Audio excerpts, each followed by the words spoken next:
3 जुलाई 2026 की रात एक फिल्म चुपचाप रिलीज होती है। 1995 पंजाब। अगले ही दिन उस फिल्म का हीरो इंस्टाग्राम पर लाइव आता है। ਤੁਸੀਂ नहीं देखी तो कोई चक्कर नहीं, बहुत सारे लोगों ਕੋਲੇ ਹੁਣ डाउनलोडेड है मूवी। मैंने सीगा मंडे शायद डिलीट होगी जब। उस वक्त लोग हंसते हैं, इसे मजाक समझते हैं, लेकिन सोमवार आने से पहले रविवार की शाम को फिल्म हिंदुस्तान से गायब कर दी जाती है।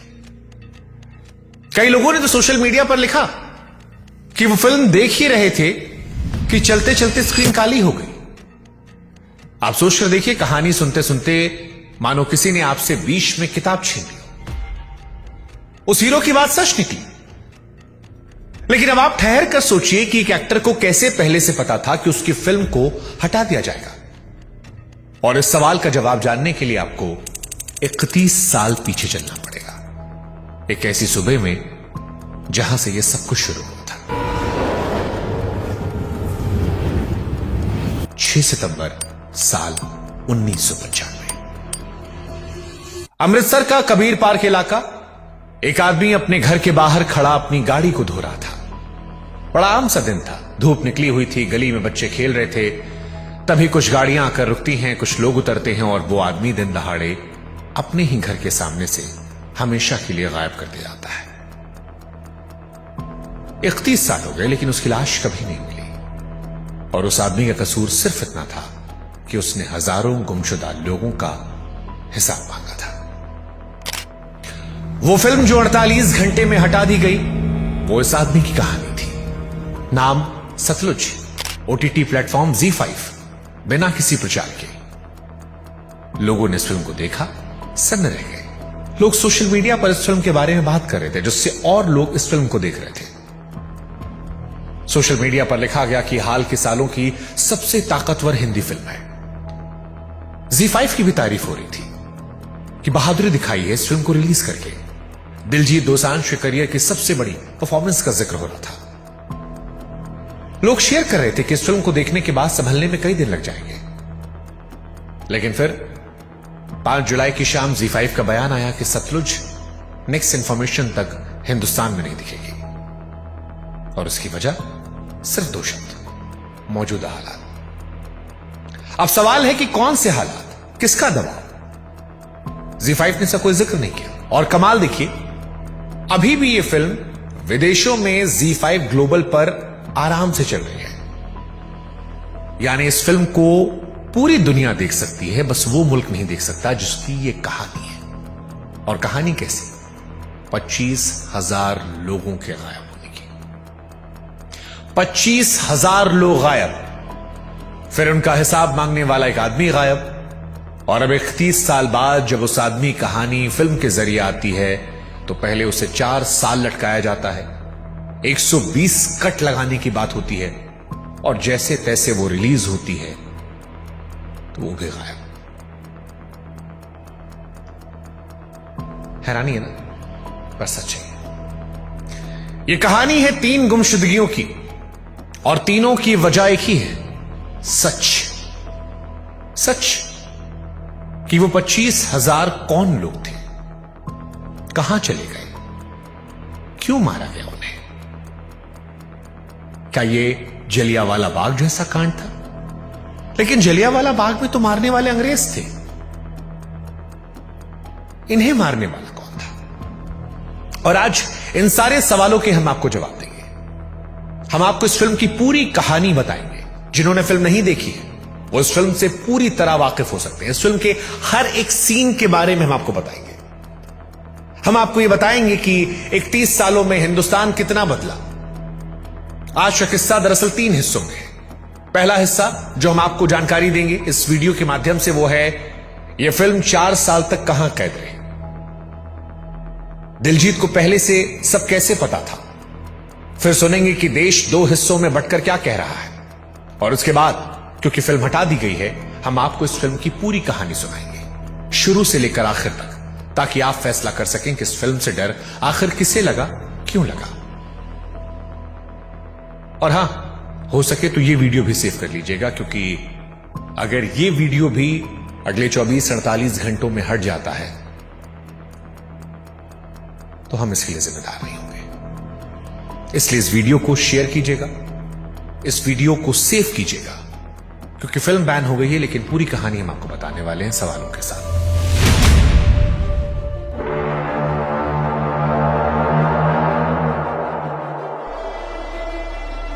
हम चाहते हैं कि आप हमारे व्हाट्सएप चैनल से भी जुड़ जाएं, ताकि हमारा आपका रिश्ता मजबूत हो और ये ऐसी कहानियां जो हम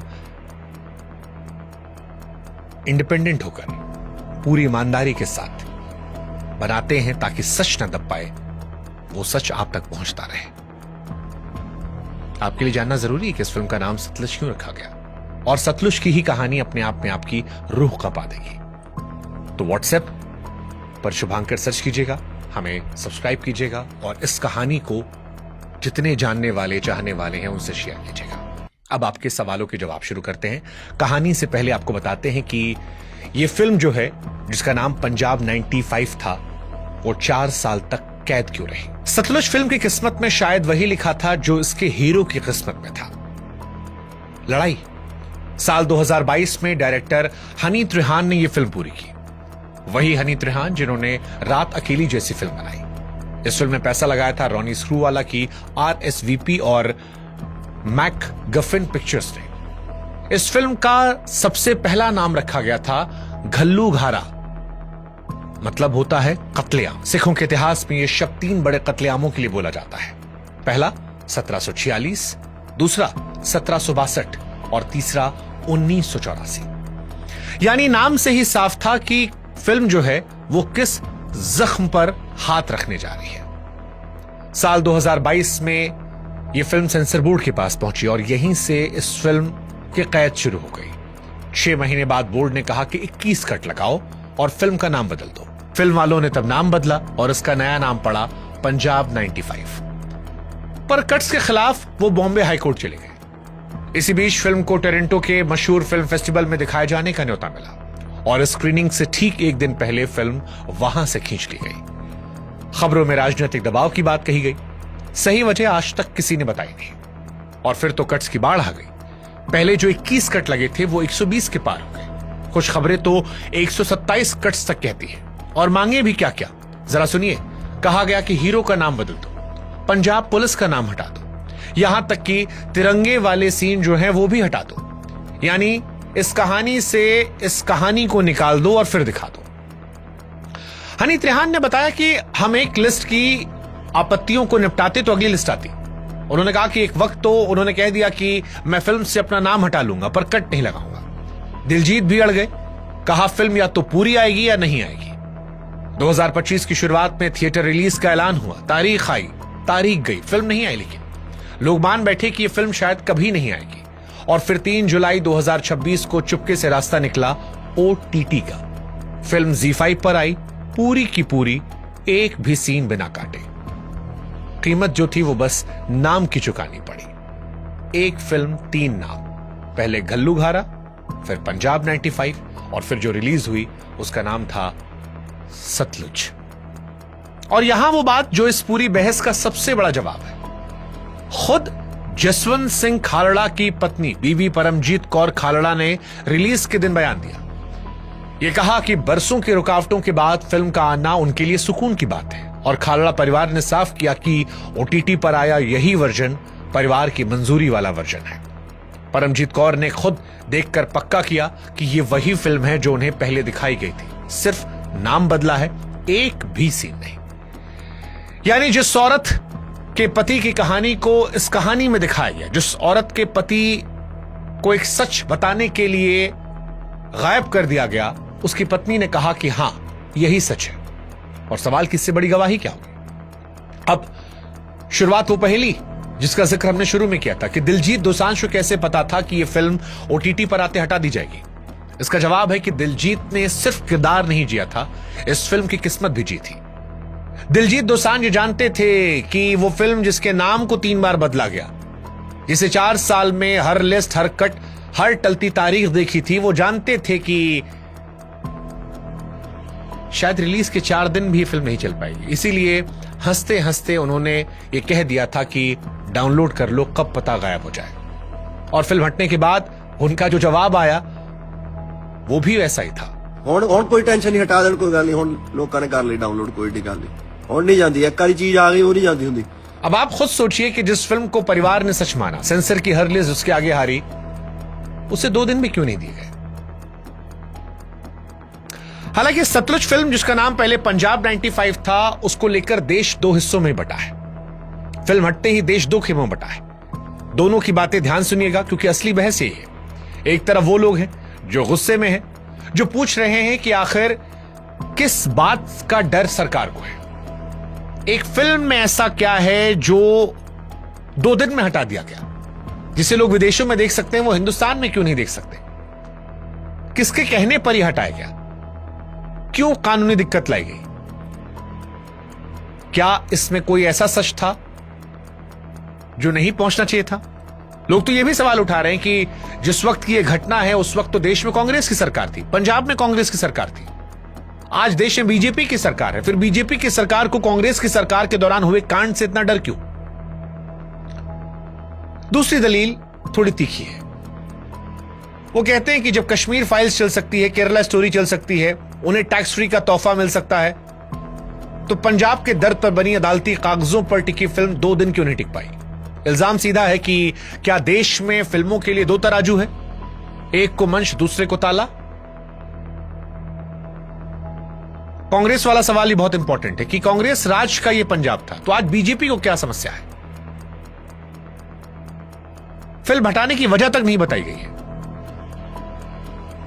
और सबसे दिल छू लेने वाली बात, कईयों ने कहा कि यह फिल्म का हटना सिर्फ फिल्म का हटना नहीं है, यह यादों पर हमला है। जो आदमी 1995 में गायब किया गया, उसकी कहानी 2026 में गायब कर दी गई। हालांकि सोशल मीडिया पर एक खेमा है जो फिल्म का विरोध भी कर रहा था। उसने कहा कि दोनों पक्ष चुने बिना कोई फैसला नहीं करना चाहिए। एक पक्ष जो कह रहा है कि फिल्म पंजाब के उस वक्त के मुख्यमंत्री बेअंत सिंह की हत्या को जिस अंदाज में दिखाती है वो गलत है। उसका कहना है कि फिल्म पर हत्या को कुछ ऐसे पेश किया गया मानो वो जुल्म का जवाब हो, कि जो मुख्यमंत्री को मारा गया उसे जस्टिफाई दिखाने की कोशिश की गई, जबकि वह हत्या खालिस्तानियों की साजिश थी। ऐसा सोशल मीडिया पर कई लोग आरोप लगा रहे हैं। वो लिख रहे हैं कि अदालत में साबित हो चुकी है, लेकिन फिल्म में हत्यारों का खालिस्तान कनेक्शन नहीं दिखाया गया। सतलुज फिल्म पंजाब 95 का विरोध करने वाले ये भी कह रहे हैं कि यह फिल्म पुलिस का हौसला तोड़ती है। वो कहते हैं कि याद कीजिए, पंजाब उस दौर में जल रहा था, बसों से उतारकर लाइन में खड़े कर कर मुसाफिरों को मारा जा रहा था। खास तौर पर पंजाब में उस वक्त जो हिंदू थे उनको टारगेट किया गया था। ट्रेनों में कत्लेआम हो रहे थे, बाजार में बम फट रहे थे, रातों रात परिवार उजड़ रहे थे। खालिस्तानी हिंसा में बहुत सारे पंजाबी हिंदू, सिख और जाट मारे गए थे। और इस फिल्म का विरोध करने वाले कहते हैं कि पुलिस को जिस नेगेटिविटी से ये फिल्म में दिखाया गया है, क्या वो ये भूल जाते हैं कि दूसरे तरफ भी माएं थी जो राह देखती रह गई, वहां भी बच्चे थे जिन्होंने बाप खोए। दर्द वर्दी देखकर नहीं आता, मजहब पूछकर नहीं आता।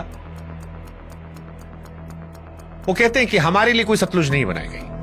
और खास तौर पर सतलुज फिल्म का विरोध करने वाले उस दौर में पंजाब पुलिस के सुपर कॉप केपीएस गिल को लेकर कहते हैं कि जिस आदमी ने पंजाब से टेररिज्म को हटाया, उसको यहां बहुत नेगेटिव में दिखाया गया। उसे दिखाया गया कि वो एक मास मर्डरर था। हालांकि गिल कौन थे, उनका पूरा हिसाब क्या है, वो आगे किरदारों वाली कहानी में हम आपको बताएंगे। लेकिन फिलहाल इस पक्ष की बात इतनी है कि इस फिल्म में ज्यादातर पुलिस की जातियां दिखाई गई हैं, आतंकवाद का कहर नहीं दिखाया गया, आधा सच दिखाया गया। और दूसरा वर्जन कहता है कि आधा सच पूरे झूठ से ज्यादा खतरनाक होता है। तो ये इसकी मूल कहानी है। एक खेमा इसे दबाया गया सच कह रहा है, दूसरा खेमा इसे अधूरा सच कह रहा है, और दोनों के पास अपने अपने जख्म हैं, अपनी अपनी दलीलें हैं। लेकिन आप थोड़ा रुकिए, क्योंकि यहां एक दिक्कत है। यह पूरी बहस उस फिल्म पर हो रही है जो भारत में अब कोई देख नहीं सकता। अब सवाल है कि जब कोई देख ही नहीं सकता तो आप फैसला कैसे करेंगे कि किसकी बात सही है, किसकी गलत है।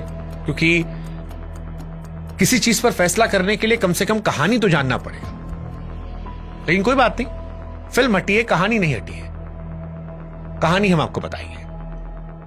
पंजाब 95 जो दिलजीत दोसांझ की सतलुज फिल्म बनकर आई, 48 घंटों में बैन हो गई, उसको लेकर एक अजीब सी कहानी हम आपको सुनाते हैं। इस फिल्म का नाम पंजाब 95 था, आप जानते हैं, और यह 95 साल 1995 से जोड़ा गया है। वो साल जिस साल हिंदी सिनेमा की सबसे मशहूर, सबसे प्यारी फिल्म आई थी, पंजाब की फिल्म आई थी, जिसमें हीरोइन जो है वो सरसों के लहलहाते खेत में दौड़कर हीरो के गले लगी थी।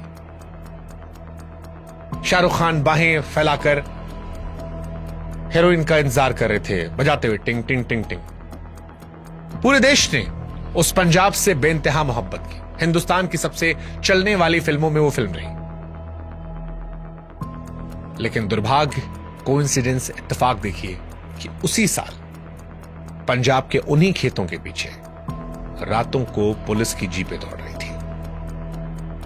शमशानों के रजिस्टर लावारिस नामों से भरते जा रहे थे।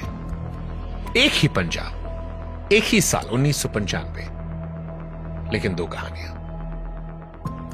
एक जो दिलवाले दुल्हनिया ले जाएंगे के माध्यम से आपको दिखाई गई, और दूसरी कहानी पंजाब 95 की जो छिपाई गई।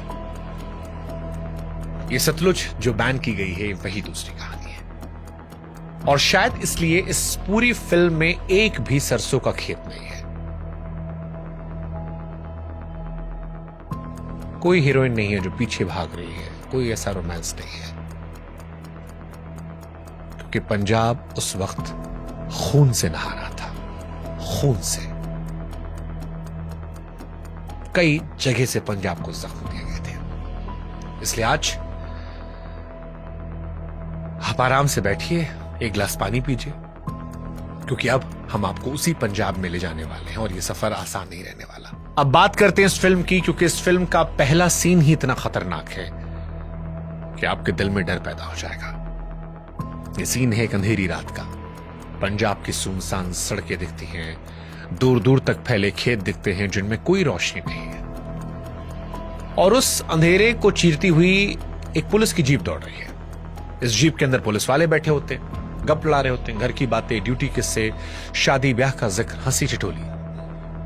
बिल्कुल वैसा माहौल होता है इस फिल्म के पहले सीन में जैसा किसी रात की गश्त पर सरकारी जीप में होता है। लेकिन फिर ये जीप जाकर रुकती है, पीछे से कुछ लोगों को उतारा आता है, बंधे हुए, सहमे हुए, कोई पूछताछ नहीं, कोई मुकदमा नहीं, कोई आखिरी बात नहीं। एक सुनसान जगह पर ले जाया जाता है और फिर बिल्कुल पास से गोली मार दी जाती है। वही जीप, वही पुलिस वाले वहीं से छूटी हुई गपशप को बढ़ाते हैं। हैरानी की बात यह होती है कि इस फिल्म में यह भी दिखाया गया कि एक पुलिस वाला कहता है कि सर, मेरी शादी इसलिए नहीं हो पा रही है क्योंकि मेरी बीवी ने कहा है कि जब तक तुम इंस्पेक्टर नहीं बनोगे तब तक शादी नहीं होगी। और फिर बगल वाला पुलिस वाला दो और लोग गोली मारता है, ठाए ठाए।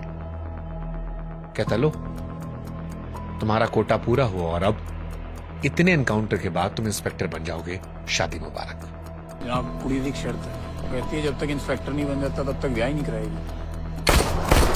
ले, बनाता तेरा इंस्पेक्टर। और इसके बाद गपशप, जैसे कोई काम निपटाया और घर चले गए। और इसीलिए इस फिल्म के इस पहले सीन की सबसे डरावनी बात वो गोली से ज्यादा वो गपशप लगती है। क्योंकि कभी अगर आप किसी को गुस्से में मारते हैं तो वो एक जुर्म कहलाता है, लेकिन बिना गुस्से के आदत में अगर किसी इंसान को मारा जाता है तो वो एक सिस्टम कहलाता है। और पहले ही सीन में डायरेक्टर आपको यह बता देता है कि आप उस दुनिया में आ चुके हैं जहां कत्ल ड्यूटी है, जहां रात की जीप जिंदा लोगों को लेकर निकलती है और सुबह शमशानों में लावारिस लाशें पहुंचती हैं। अब आपको यह दुनिया समझना पड़ेगा, क्योंकि इसके बिना यह कहानी अधूरी है। यह साल 1995 है। ऑपरेशन ब्लू स्टार को 11 साल हो चुके थे। इंदिरा गांधी की हत्या हुई थी और 84 के सिख विरोधी दंगों के जख्म अभी भरे नहीं थे। पूरे 10 साल पंजाब ने खून में डूब कर देखा। आतंकवाद ने हजारों जानें ली, आतंकवाद से लड़ाई ने भी जानें ली। लेकिन यह वो दौर था जब हालात ठीक हो रहे थे, कम से कम अखबार की सुर्खियों में। लेकिन इसी सफाई अभियान की आड़ में वर्दी के भीतर के कुछ लोग एक और धंधा चला रहे थे।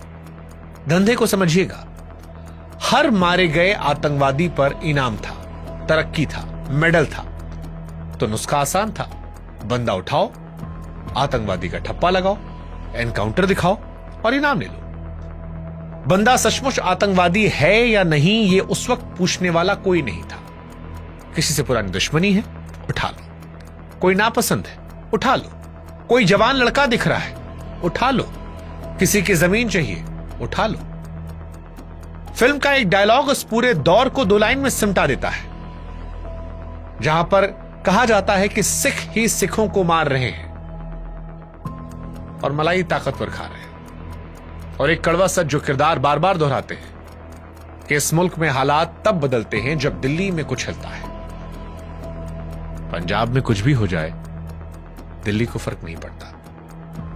और इसी पंजाब में रहता है हमारी कहानी का हीरो, जसवंत सिंह खालड़ा। जसवंत सिंह खालड़ा, तरन तारण जिला। ये वो किरदार है जिसे दिलजीत दोसांझ ने निभाया, जो बैंक की नौकरी करता है। घर में पत्नी है पम्मी यानी परमजीत कौर, जिससे गीतिका विद्या ने निभाया है। 2 बच्चे और बूढ़े मां बाप। सुबह बैंक, शाम को घर, उसके बाद गुरु में आस्था, मोहल्ले में इज्जत। ना कोई नेता, ना कोई क्रांतिकारी। फिल्म जानबूझकर काफी वक्त इस इंसान को आम इंसान दिखाने की कोशिश करती है। जसवंत का परिवार के साथ हंसना, बच्चों से लाड, बीवी से नोकझोंक, ताकि आगे जब ये जिंदगी टूटे तो आपके अंदर भी कुछ टूटे। क्योंकि ये किरदार जसवंत का या दिलजीत का कोई सुपर हीरो नहीं है, ये आप है, ये आपका पड़ोसी है। ये हर वो आदमी है जो सोचता है कि मुझे क्या पता, मैं तो सीधा साधा आदमी हूं, मुझे किसी से क्या दुश्मनी। और फिर एक दिन ये भरम टूट जाता है। जसवंत का एक करीबी कृपाल सिंह अचानक लापता होता है। वो घर से निकला था, लौटा नहीं। कोई गिरफ्तारी नहीं, कोई FIR नहीं, कोई खबर नहीं, बस आदमी था और अब नहीं है। और इसके बाद जसवंत देखता है कृपाल की बूढ़ी मां को, बीबी गुरपेश कौर, जो दर दर भटक रही है, थाने जा रही है, धुतकारा जा रहा है। अफसरों के दफ्तर जाती है तो बाहर बिठाई जाती है, पर वो रुकती नहीं, वो चीखती है, लड़ती है, हर दरवाजा पीटती है कि मेरा पुत्र कहां पर है, जिंदा है सामने लाओ, मर गया तो लाश दो, मैं कम से कम आखिरी अरदास तो कर लूं। और फिर फिल्म वो करती है जो आपकी सांस रोक देती है। वो मां, वो लड़ती हुई बूढ़ी मां खुद गायब हो जाती है। बड़ा खतरनाक सीन है, क्योंकि जिन्होंने फिल्म देखी वो जानते होंगे। ये बूढ़ी मां पुलिस की गाड़ी के सामने जाती है, रोती है, चीखती है, एक अफसर की वर्दी को पकड़ लेती है और कहती है मेरे बेटे से मिला दो। और अफसर कहता है कि मिलना है बेटे से, इसे गाड़ी में रख, आज इसे मिला देते हैं। और इस मिलाने का मतलब होता है तुमको भी मार के तुम्हारे बेटे के पास भेज देते हैं। और यही होता है। वो जो शुरू में हमने एक शादी वाला सीन बताया था एक आदमी का, कि उसे इंस्पेक्टर बनना था, 2 लोग बचे थे, जो गोली मारी आती है उसमें की मां भी मारी आती है। यानी वो मां, वो लड़ती बूढ़ी मां खुद गायब हो जाती है जो बेटे को ढूंढ रही थी। क्योंकि उस दौर में सवाल पूछना सबसे बड़ा जुर्म था। पहले बेटा लापता, फिर मां लापता, फिर मोहल्ले में सन्नाटा, क्योंकि जानते सब थे पर पूछते नहीं थे, क्योंकि उन्हें पता था कि उठाने वालों का होता क्या है। लेकिन दिलजीत दोसांझ ने जिस व्यक्ति का किरदार निभाया, जो जसवंत साहब थे, उनसे यह सन्नाटा बर्दाश्त नहीं होता। वो थाने जाते हैं पूछने के लिए, और यहीं पर वो डायलॉग आता है जो फिल्म की जान है। थानेदार तुरंत कृपाल को आतंकवादी कह देता है, कहता है सड़ी हुई फसल थी, काटना जरूरी था। और ये डायलॉग बहुत दिल पे छूने वाला होता है। सड़ी हुई फसल थी, काटना जरूरी था। और जसवंत बिना आवाज ऊंची के जवाब देता है, फसल में सड़न कहीं भी लगे, खेत तो किसान का अपना ही होता है ना साहब, भटका हुआ भी तो हमारा ही बेटा है। खेत में कीड़ा लगे तो इलाज होता है, पूरे खेत को आग नहीं लगाई जाती। सड़न कहीं भी हो, खेत तो किसान का अपना होता है। और फिर वो बात जो कलेजे में उतरती है कि मां तो मां होती है, चाहे बागी की हो चाहे सिपाही की। मां तो मां होती है जी, चाहे किसी खाड़कू की हो या पुलिस वाले की। थानेदार के पास इसका कोई जवाब नहीं होता, सिर्फ धमकी भरी नजर है कि ज्यादा उछल मत, पर जसवंत के कान में इसी दौरान एक अजीब सी आवाज पड़ती है। शहर के शमशानों पर आजकल लावारिस लाशों की गिनती बढ़ती जा रही है। और फिर वो लावारिस लाशों को ढूंढना शुरू करता। कितनी सारी लाशें क्यों, किसकी लाशें हैं, और अगर है तो शमशान लेकर आता कौन है। और यही एक सवाल इतिहास बदलने वाला है, क्योंकि यही किरदार, यही इस कहानी की जान है। शमशान के रजिस्टर दिलजीत दोसांझ ने इसी को दिखाया है। जसवंत साहब 1995 में शमशान घाटों के चक्कर लगाने लगते हैं, जिस फिल्म में दिखाया गया। पहले चौकीदारों से दुआ सलाम, फिर धीरे धीरे भरोसा, फिर बातें।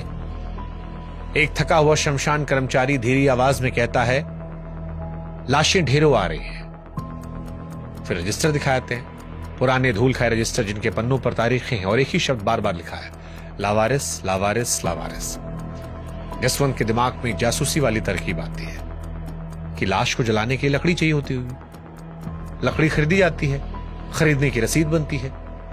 लाशें छिपाई जाती हैं लेकिन रसीदें नहीं छिप सकती। वो लकड़ी की खरीद का हिसाब जोड़ने लगता है, किस महीने कितनी लकड़ी आई, कितनी चिताएं जली, रजिस्टर में कितने नाम दर्ज हैं और कितनी लाशें बिना दर्ज के फूंक दी गई। और बैंक वाले से बेहतर हिसाब किताब किसका, वो तो रोज यही काम करता है। और फिर दिलजीत उस काम में लग जाते हैं। इसी काम में उसे एक ऐसा साथी मिलता है जिसकी उम्मीद उससे भी नहीं होती है। एक पुलिस वाला, सीनियर कांस्टेबल सतनाम सिंह, जो सौरभ सचदेवा ने किरदार निभाया है। वर्दी के भीतर का एक ऐसा आदमी जिसका जमीर पूरी तरह मरा नहीं है। वो अपने आसपास रोज पंजाब के नए लड़कों को मरते हुए देखता है। वो ये सब सहना नहीं चाहता। वो ड्यूटी पर चीखें सुनता है, वो चीखें उसे घर तक पीछा करती है। और फिर सतनाम धीरे से जसवंत तक खबरें पहुंचाने लगता है। कौन उठाया गया, कहां रखा गया, किस रात कौन सी जीप निकली। सौरभ सचदेवा किरदार ऐसा है कि आपको उस किरदार के अंत होते होते बुरा लगने लगता है। घर में उसकी बूढ़ी मां है और ये किरदार याद रहता है। इसकी ईमानदारी कीमत आगे चलकर आपका दिल तोड़ देगी। परत दर परत खुलता आता है। उठाए गए बंदे को किसी अनजान जगह गैर कानूनी तरीके से रखा गया। हफ्तों महीनों परिवार थाने जाता, जवाब मिलता हमने तो पकड़ा नहीं, कागज में वो आदमी कैद नहीं हुआ। फिर मारपीट, मुठभेड़, और फिर किसी सुबह अखबार में 2 लाइन कि फला जगह एनकाउंटर में एक अनजान आतंकवादी ढेर, लाश सीधे शमशान, रजिस्टर में लिखा गया लावारिस। यानी वो लोग जिनके घरों में उस पल भी उनका इंतजार हो रहा था, वो लावारिस बन रहे थे। और यही इस फिल्म की कहानी है। जसवंत 3 शमशान घाटों की जांच करता है 95 में, पंजाब में, पट्टी, दुर्गियाना और तरन तारण। और आपको जानकर हैरानी होगी कि सिर्फ 3 जगहों पर जो ये जांच करता है उसमें 2000 से अधिक लाशें ऐसी मिलती हैं जिनके आगे लावारिस लिखा गया था। आगे चलकर सुप्रीम कोर्ट के आदेश पर सीबीआई जांच होती है और अकेले तरन तारण जिले में ऐसे 2000 से ऊपर अंतिम संस्कार पक्के किए गए। यानी ये कोई सिरफिरे का इल्जाम नहीं थे, ये सरकारी जांच में साबित हुआ सच था। और सबसे बड़ा सबूत कि ज्यादातर लाशें शमशान तक खुद पुलिस लेकर आई थी। अब सवाल कि लावारिस लाशों को पुलिस क्यों लाएगी? यहां तो लाने वाला ही मारने वाला था। अब आप हिसाब लगाकर देख लीजिए कि 3 शमशान में अगर 2000 से अधिक लाशें हैं तो उस दौर में पंजाब में जहां सैकड़ों शमशान है, कितनी लाशें निकली होंगी। जसवंत खालड़ा की जांच और बाद में तमाम रिपोर्ट्स में यह गिनती 25,000 तक लापता लोगों की बताई गई। 25,000, यानी लगभग एक पूरा शहर कागजों से मिटा दिया गया, बिना मुकदमे, बिना सजा सुनाए, बिना आखिरी अरदास के। और इनमें कितनी लाशें ऐसी हैं जो मार के सतलुज में फेंक दी गई, जो बहकर राजस्थान चली गई। लेकिन असली कहानी फिल्म की यहीं से शुरू होती है। 25,000 लोगों को जो सिस्टम निकला, उसके सामने एक आदमी खड़ा होकर कागज लहरा रहा था। और इसके वीडियोस ओरिजिनल भी मौजूद हैं इंटरनेट पर। अगर आप जाएंगे, जसवंत जी के बहुत सारे वीडियोस हैं जो आपको ओरिजिनल मिलेंगे, यानी कोई छिपी छिपाई बात नहीं है। यहीं से कहानी का सबसे खतरनाक हिस्सा शुरू होता है कि सच बोलने की जरूरत क्या थी। क्योंकि जसवंत साहब ने उस दौर में सबूत इकट्ठा किए थे, रजिस्टर की कॉपियां इकट्ठा की थी, लकड़ी की रसीदों का हिसाब, तारीख, नाम, गवाह सब रखा था। वो काम जो उस दौर में पंजाब में सोचना भी मौत को दावत देना था। और वो ये सब लेकर अदालत जाते हैं। प्रेस के सामने रखते हैं, पंजाब पुलिस का छिपा हुआ कत्लखाना दुनिया के सामने रखते हैं, तारीख और गिनती समेत, फिर धमाका होता है। क्योंकि इल्जाम नहीं थे, सबूत थे। जुटलाना आसान नहीं था, रजिस्टर सरकारी था, लाशें पुलिस लेकर आई थी। तो अब फिल्म में एक ताना बार बार निकलता है कि ये ह्यूमन राइट वाले विदेशी पैसों पर पलने वाले हैं जो हिंदुस्तान को बदनाम कर रहे हैं। ये डायलॉग आपको जाना पहचाना लग रहा होगा। वॉर्स को लेकर ह्यूमन राइट्स वालों ने वर्ल्ड ओवर कितना हो हल्ला मचाया होगा। आई मीन थोड़ी सी अटेंशन के लिए कुछ भी करते हैं ये लोग। कई बार सुनने को मिलता है कि विदेशी ताकतें बदनाम कर रही हैं। यही इस फिल्म की सबसे बड़ी बेचैनी है। 30 साल पुराने ताने आज भी आपको सुनाई पड़ते हैं। और एक्चुअली में ये हुआ था 1995 में पंजाब में जब ये सुनवाई हो रही थी, तब ये डायलॉग आया था, विदेशी ताकतों के हाथों बिके हुए लोग हैं। आज भी सुनते हैं।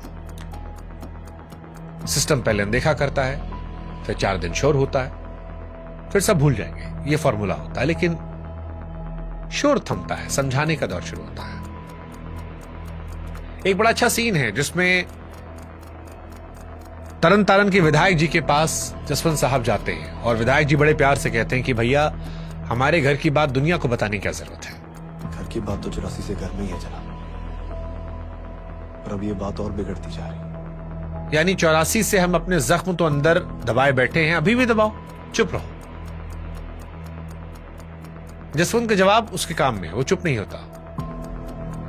तो अब सलाह की जगह उसको डराया जाता है। उसके घर के बाहर पुलिस की गाड़ियां खड़ी रहती हैं, रात भर निगरानी, फोन उठाओ तो सामने से सांसें या धमकियां। उसकी वाइफ डरती रहती है, बच्चे सहम जाते हैं, पड़ोसी रास्ता बदलने लगते हैं। क्योंकि जिस घर पर पुलिस की नजर हो उससे दुआ सलाम में भी खतरा है। और इसी बीच एक सीन आता है जो इस फिल्म में परेशान भी करता है लेकिन खूबसूरत भी है। एक सुबह जब जसवंत को पता चलता है कि पुलिस वाले रात भर उसे घर के बाहर पहरा दे रहे थे, तो आम आदमी आमतौर पर क्या करता है? चीखता, चिल्लाता, गुस्सा करता। जसवंत घर के अंदर जाता है और चाय लेकर आता है और पुलिस वाले जो जासूसी करे थे उनको चाय पिलाता है और कहता है कि थक गए होंगे आप लोग, बस कप अंदर रखवा दीजिएगा वरना बीबी नाराज होती है। इस फिल्म में दिखाया गया है कि जसवंत साहब जो थे वो पुलिस के खिलाफ नहीं थे, सरकार के खिलाफ नहीं थे। वो उन लोगों को मारने के खिलाफ थे जिन्हें लावारिश बोलकर जला दिया गया। और ये लड़ाई वो घर में भी लड़ रहे थे। एक लड़ाई जिसमें उनकी पत्नी कहती है कि तुम सारी दुनिया के इंसाफ के लड़ रहे हो, हमारा क्या होगा, बच्चों क्या होगा। और इसका उनके पास जवाब नहीं होता, कोई डायलॉग नहीं, भाषण नहीं, सिर्फ चुप्पी है, झुकी नजरें हैं। और उसके बाद के सीन्स में अपने परिवार को बचाने की बेबस कोशिश है। और यही इस फिल्म की ताकत है।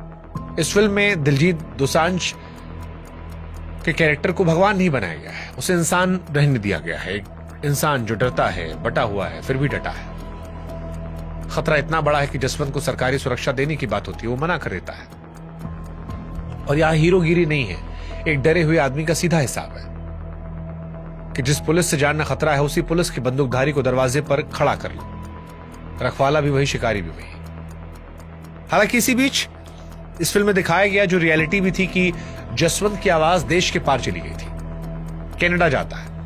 असल जिंदगी में खालड़ा ने कनाडा की संसद के सामने ये पूरा मामला रखा था और वही विदेशी धरती पर जसवंत वो बात कहता है जो इस पूरी कहानी की रूह है। एक पुरानी कहानी कि जब सूरज डूबने लगा तो उसने दुनिया से पूछा कि मेरे बाद रोशनी कौन करेगा। सारी दुनिया चुप रही, बड़े बड़े सिर झुक गए। तब दूर किसी झोपड़ी में एक नन्हा सा दिया बोला, मैं करूंगा, जितना मुझसे हो सकेगा उतना करूंगा। मैं अंधेरे को चुनौती देता हूं और कुछ नहीं तो कम से कम अपने आसपास तो अंधेरे को नहीं बैठने दूंगा। अपने चारों ओर मैं रोशनी करूंगा। जसवंत साहब वही दिया थे। दिलजीत दोसांझ सतलुज की बस इतनी सी कहानी है, मैं अंधेरे को रोशनी दूंगा, बस इतनी सी कहानी है। अब सवाल है कि दिलजीत की फिल्म सतलुज में वो कौन से पुलिस वाले थे जिन पर फेक एनकाउंटर करके पंजाब में बच्चों को मारने का आरोप था, लोगों को मारने का आरोप था, जिन पर 25,000 लोगों के कत्ल का आरोप था। तो उन चेहरों से मिलवाते हैं। फिल्म में नाम बदले गए हैं लेकिन चेहरे आप पहचान जाएंगे। इनमें से एक चेहरा तो ऐसा है जिसका अंजाम सुनकर आप नफरत और तरस के बीच फंस जाएंगे। जसवंत के हर रजिस्टर, हर रसीद पर जो पहला चेहरा आता है वो है एसएसपी सुरजीत सिंह सुग्गा, तरन तारण का पुलिस कप्तान, जिसे सुविंदर विक्की साहब ने निभाया। विक्की साहब वैसे भी कमाल के एक्टर हैं और बहुत अच्छे सिख रोल करते हैं। धुरंधर में भी ये थे, कोहरा में बहुत जबरदस्त एक्टिंग की इन्होंने। ठंडी आंखें, धीमी ठहरी हुई आवाज, ना चीखते हैं ना गरजते हैं, बस जो करते हैं वो डरावना है। और इस फिल्म में कईयों घर के चिराग को बुझाते रहते हैं। अब सुग्गा का किरदार ऐसा है जिससे आपको नफरत होती है इस फिल्म को देखकर। सुग्गा को लेकर बहुत सारे पंजाबी लोगों ने सोशल मीडिया पर भी पोस्ट किया कि एक दौर था जब माएं अपने जवान बच्चों को दिन में निकलने देती नहीं थी, क्योंकि डर था सुग्गा आएगा, उठा ले जाएगा, एनकाउंटर कर देगा। सुग्गा की इस फिल्म में अपनी एक सोच दिखाई गई है। उसे टेररिज्म खत्म करना था, इस फिल्म में ऐसा दिखाया गया है। तो सूबे को साफ करना था, तो बीच में कुछ बेगुनाह भी निपट जाएं तो उसे वो जंग की कीमत मान रहा था। अब असल में ये सुग्गा का जो किरदार है ये पंजाब में तरन तारण में उस दौर में जो असली एसएसपी थे अजीत सिंह संधू, उनसे मिलता जुलता है। ये वो अफसर हैं जिन पर खालड़ा को उठवाने की साजिश के इल्जाम लगे और बाद में 1997 में इन्होंने ट्रेन के आगे कूदकर जान दे दी। पूरी फिल्म में आप इस आदमी से नफरत करते हैं, लेकिन जब आखिरी में वो सीन आता है जहां पर ये मर जाते हैं, वहां पर आपको इनके लिए तरस भी आता है, क्योंकि तब आपको समझ में आता है कि ये भी उसी चक्की का पार्ट थे जिसे खुद चला रहे थे, और चक्की किसी को नहीं बख्शती, पीसने वालों को भी नहीं। इस फिल्म में एक डायलॉग भी है कि वो जो कटर से सुपारी काटते हैं तो अर्जुन रामपाल कहता है कि तुम वही सुपारी हो, तुम तो कटोगे। पर सुग्गा जैसे अफसर इस पेड़ की टहनियां है, इसकी जड़ की तरफ चलिए। ये छूट की बेखौफी सुग्गा के पास आई कहां से थी, और उसका जवाब था डीजीपी इंदरपाल सिंह बिट्टा, पंजाब पुलिस का सबसे बड़ा अफसर, जिसे कंवलजीत सिंह ने निभाया। अब दिलजीत दोसांझ की सतलुज पिक्चर में जिस कैरेक्टर को लेकर सबसे ज्यादा कंट्रोवर्सी हो रही है वो कैरेक्टर है डीजीपी इंदरपाल सिंह बिट्टा। जो असली कैरेक्टर है वो है DGP KPS Gill. KPS Gill, अगर आप पंजाब की पॉलिटिक्स को जानते हैं या पंजाब को जानते हैं तो आप केपीएस गिल को जानते होंगे। केपीएस गिल पंजाब के डीजीपी थे, एक ऐसे अफसर जिन्हें पंजाब नहीं भूल सकता, जिनकी दो छवि है। एक छवि कि इस ऑफिसर ने पंजाब से आतंकवाद का पूरी तरह सफाया कर दिया, और एक छवि जो इस फिल्म में दिखाई गई, जिसमें दिखाया गया कि केपीएस गिल ने आतंकवाद की सफाई के नाम पर कई सारे बेगुनाहों को भी मार दिया। केपीएस गिल के बारे में थोड़ी हम आपको और जानकारी देते हैं, क्योंकि अगर आप केपीएस गिल को नहीं जानेंगे तो फिर आप इस कहानी को समझ नहीं पाएंगे। केपीएस गिल साहब वो अफसर थे जिनकी अगुवाई में 1993 आते आते पंजाब से आतंकवाद लगभग खत्म हो गया था। कई ऐसे लोग हैं जो मानते हैं कि फौज जो काम नहीं कर पाई थी वो पंजाब पुलिस ने किया था। साल 1988 में उन्हीं की कमान में स्वर्ण मंदिर से आतंकवादियों को निकालने का ऑपरेशन ब्लैक थंडर शुरू हुआ था, जो बिना मंदिर को नुकसान पहुंचाए पूरा हुआ और जिसकी दुनिया भर में तारीफ भी हुई, क्योंकि उससे पहले ऑपरेशन ब्लू स्टार में फौज अंदर गई थी,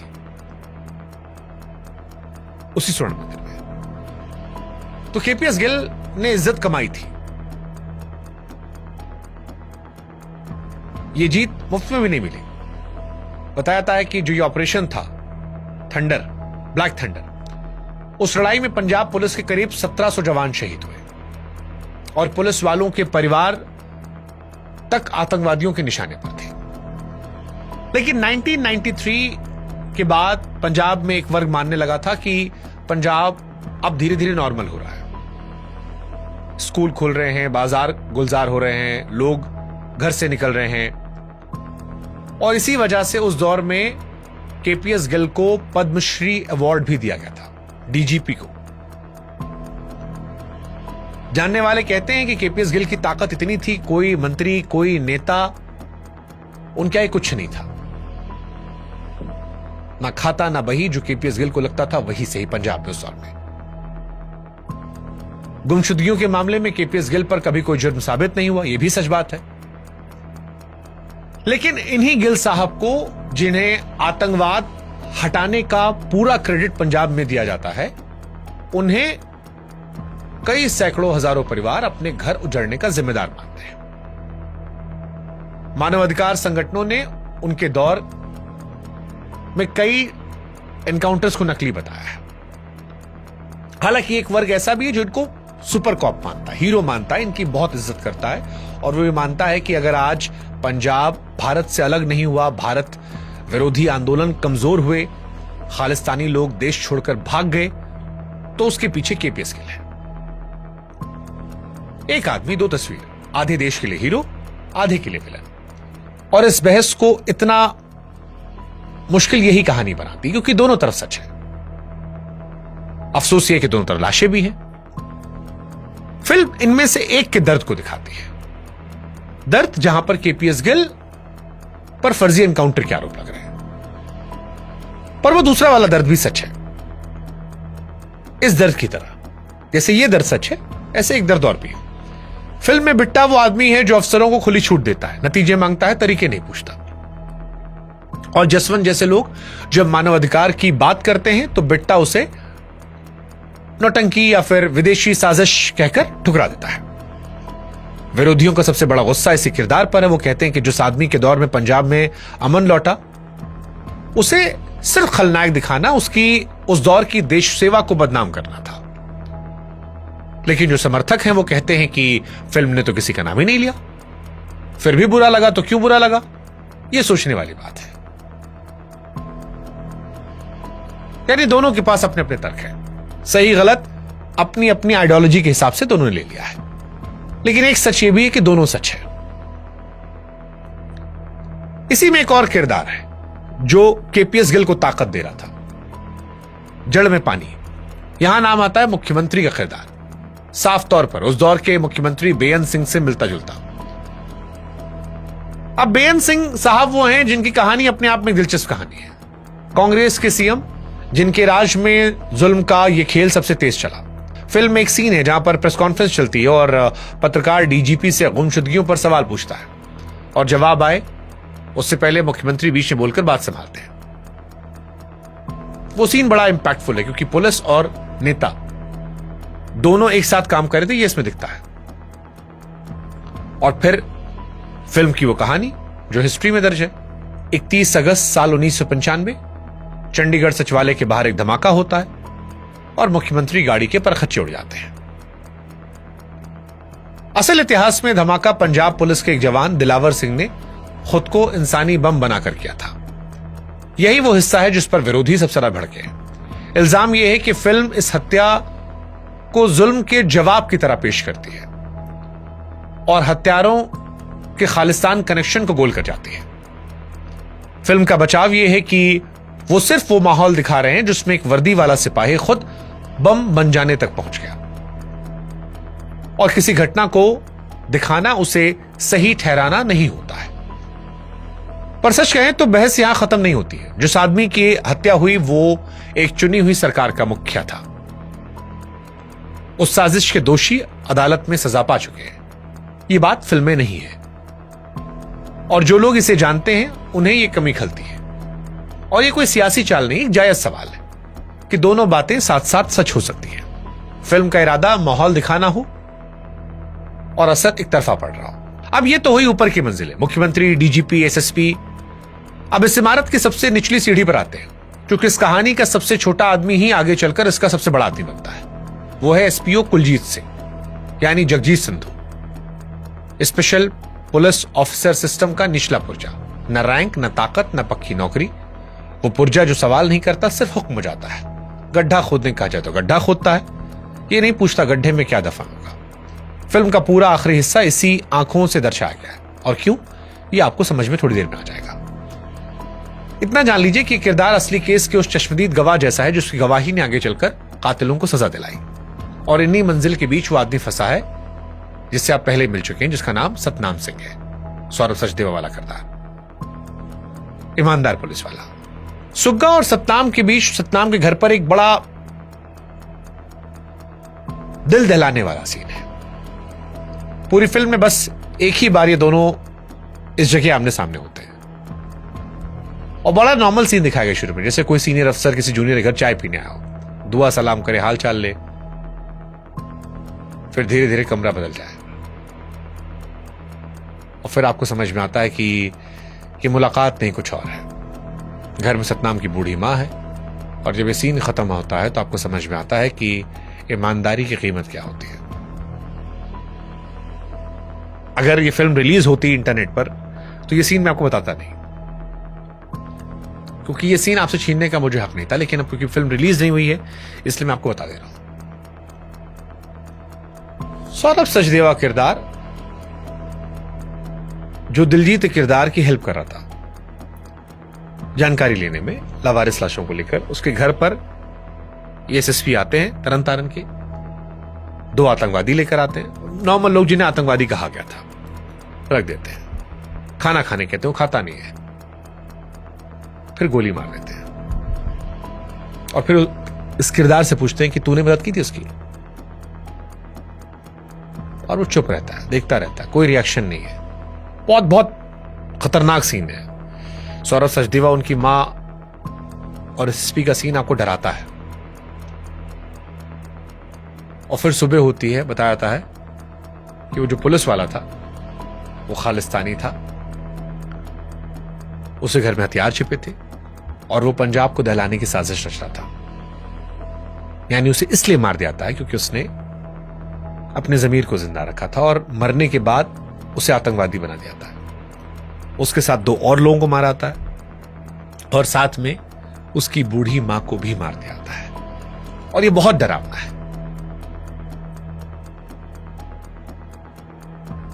हालांकि ये सीन ये भी बताता है कि हर वर्दी वाला शैतान नहीं होता। ये फिल्म में वो सीन है जो दिखाता है कि उस वक्त भी कई ईमानदार लोग थे जो जमीन जिंदा रखकर बचना चाह रहे थे।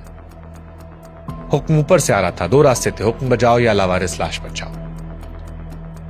कोई क्या ही बचता, और यही हुआ जसवंत के साथ भी। 6 दिसंबर 1995 को जब जसवंत को उठाकर गायब कर दिया गया, उन 25,000 लोगों की तरह जो कभी नहीं मिले। जसवंत की तो लाश भी नहीं मिली, बाकियों की तो लाश मिल गई थी। हाँ,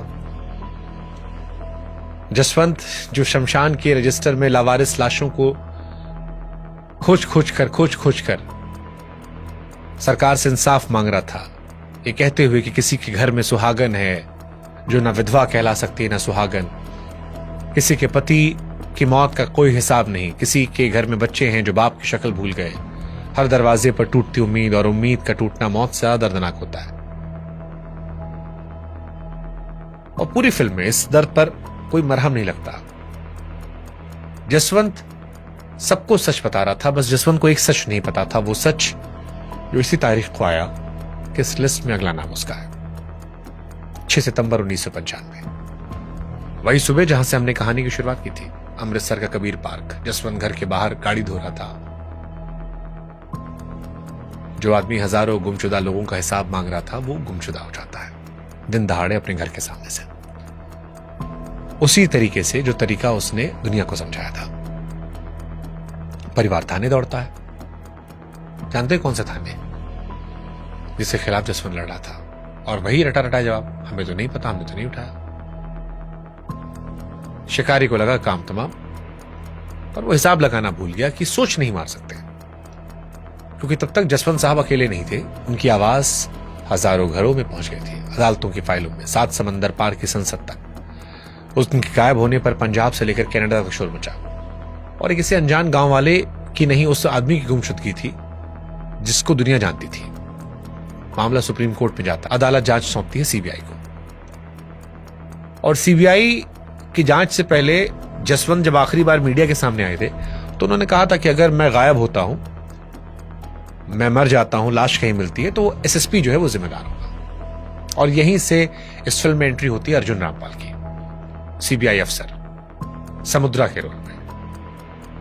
दिल्ली से आया एक बाहरी आदमी जिसे पंजाब के इस दलदल में उतरकर एक गुमशुदा आदमी को ढूंढना था या उसके सच को ढूंढना था।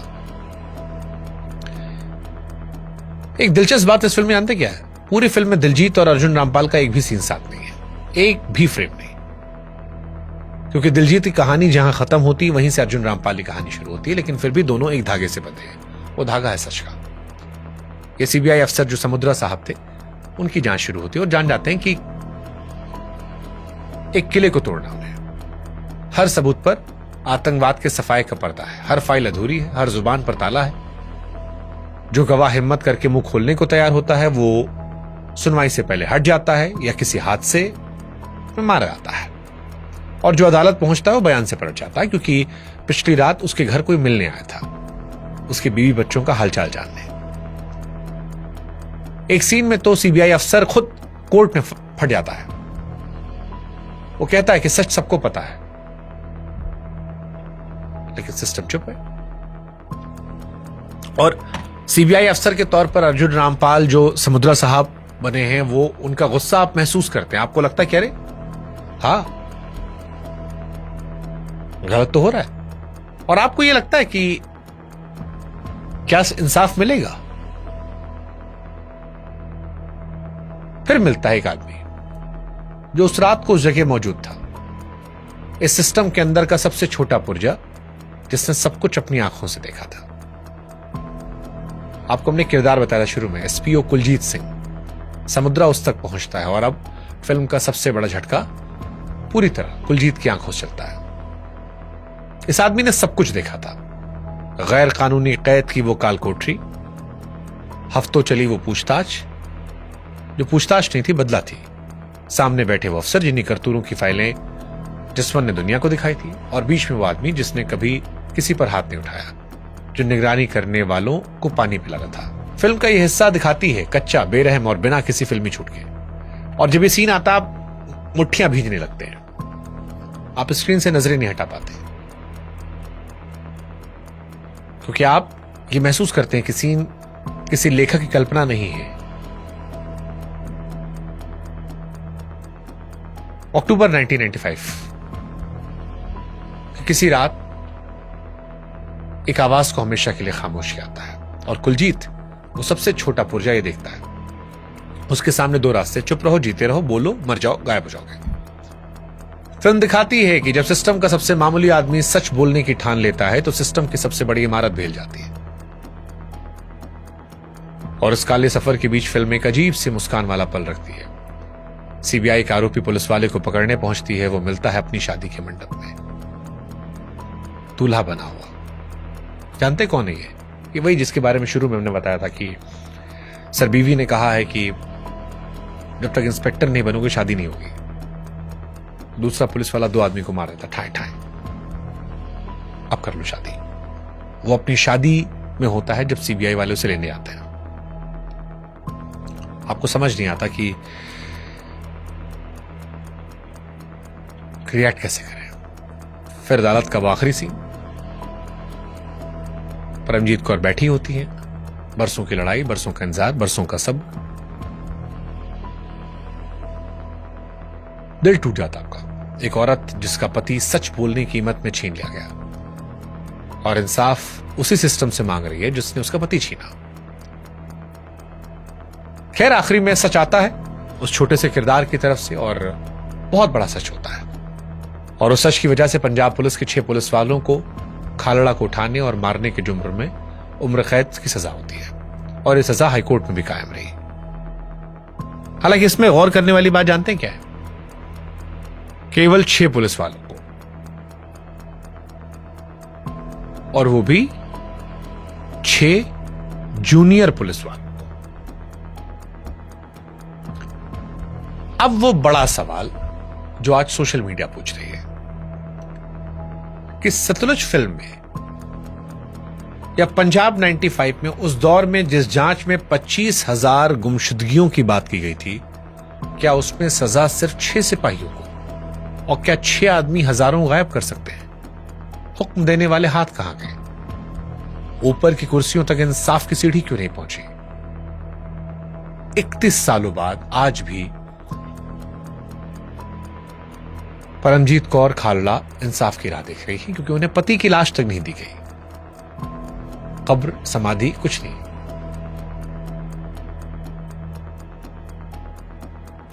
हालांकि लाश नहीं मिली अधूरा सच है। सीबीआई की फाइलों में एक और पन्ना है, और वो पन्ना इस फिल्म के नाम को खोलता है, सतलुज। आपके मन में सवाल आया होगा ना, फिल्म का नाम सतलुज क्यों रखा गया? दिलजीत दोसांझ की फिल्म जिसके 3 बार नाम बदले गए, वो पंजाब 95 से सतलुज क्यों बनी? दरअसल सीबीआई की जांच और अदालतों में हुई गवाहियों के मुताबिक कैद में हत्या के बाद जसवंत सिंह खालड़ा की लाश को हरके इलाके की नहर में फेंका गया था, वो जगह जहां सतलुज और ब्यास नदियां आपस में मिलती हैं। आप समझ रहे हैं?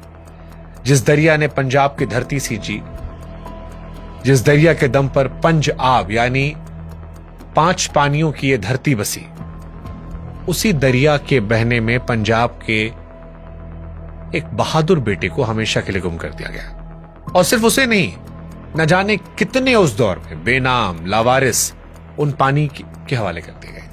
इसलिए आज सतलुज सिर्फ एक नदी नहीं है, सतलुज उन हजारों की आखिरी गवाह है जिनका कोई अंतिम संस्कार नहीं हुआ, जिनके नाम में कोई अरदास नहीं हुई। तो जब सेंसर ने फिल्म से पंजाब 95 का नाम छीना, तो फिल्म वालों ने वो नाम चुना जो खुद पूरी कहानी कह देता है।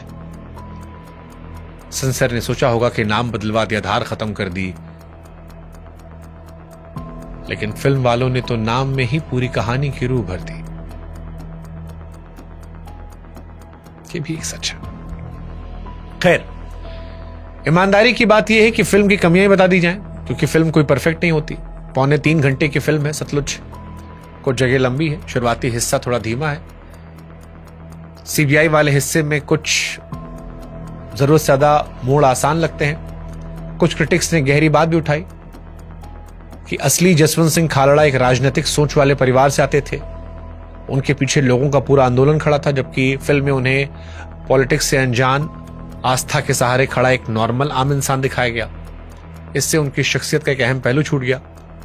सबसे बड़ी कमी वही है जो विरोधी कहते हैं। उस दौर में आतंकवाद ने हजारों बेगुनाहों की जान ली। फिल्म उस कहर को लगभग किनारे कर देती है। इस वजह से उस दौर की पूरी तस्वीर नहीं आती। इसे मानने में कोई हर्ज नहीं है। इन कमियों को लेकर 2 राय है। एक पक्ष कहता है आधी कहानी दिखाना अपने आप में झूठा प्रचार है, दूसरा कहता है अधूरा सच कहना, झूठ गढ़ना 2 अलग चीजें होती है। ये फिल्म जो भी कहती है अदालती रिकॉर्ड के सहारे कहती है। कौन सही कौन गलत, इसका फैसला हम आप पर छोड़ देते हैं। पर एक बात जो दोनों पक्ष मानेंगे, कमजोर या अधूरी फिल्मों को रोज रिलीज होते देखा है, 2 दिन में हटते नहीं देखा है। तो ये फिल्म किस वजह से हटी, ये जवाब ना सरकार ने दिया है ना ZEE5 ने। और जब तक जवाब नहीं आता, हर किसी का अपना अपना मतलब निकलता रहेगा। दिलजीत दोसांझ ने इस किरदार में खुद को पूरी तरह झोंक दिया कि फिल्म पूरी करने के बाद उन्हें हफ्ते भर की छुट्टी लेनी पड़ी। इस तरह से किरदार निभाया। किरदार से बाहर आने के लिए, बिना चीखे, बिना भाषणबाजी के लिए, सिर्फ आंखों से कई जगह वो कहा है जो शब्दों से नहीं कहा जा सकता। अधिकतर क्रिटिक्स ने इस फिल्म को 5 में से 4+ स्टार दिए और इसे इस साल की हिंदुस्तान की सबसे बेहतरीन फिल्मों में गिना है।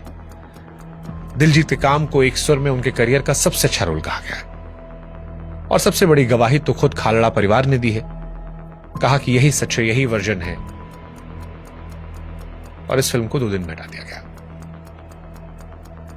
अब याद कीजिए वो कहानी, डूबते सूरज का सवाल, झोपड़ी के दिए का जवाब। मैंने कहा था ये कहानी लौटेगी और इसका मतलब बदल चुका होगा।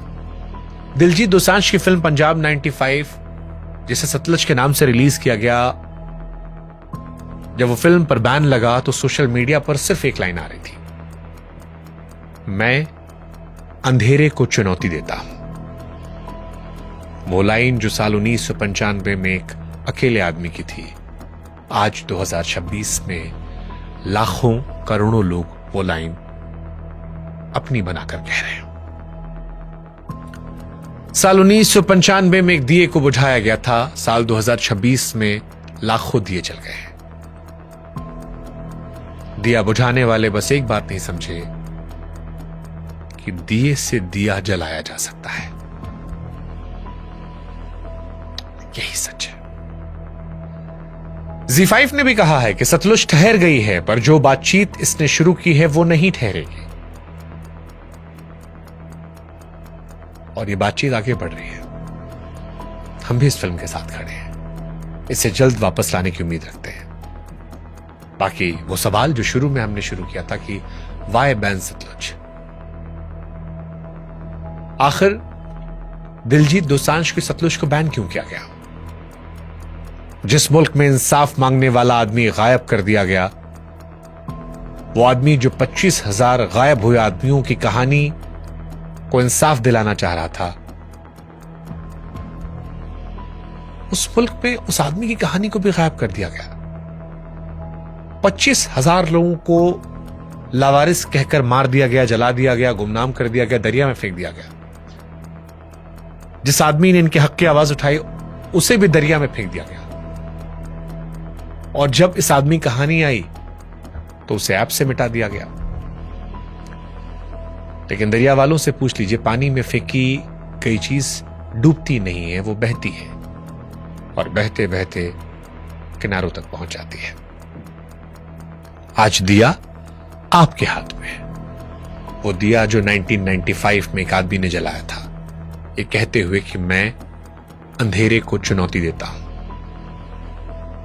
अब अगर आपको लगता है कि यह कहानी हर घर तक पहुंचनी चाहिए, तो आपकी जिम्मेदारी है इसे आगे बढ़ाइए। हमने अपना काम किया, दिलजीत ने अपना काम किया, अब जिम्मेदारी आपकी। आप इस अंधेरे में रहना पसंद करते हैं या आप अंधेरे को चुनौती देते हैं? फिलहाल इस कहानी में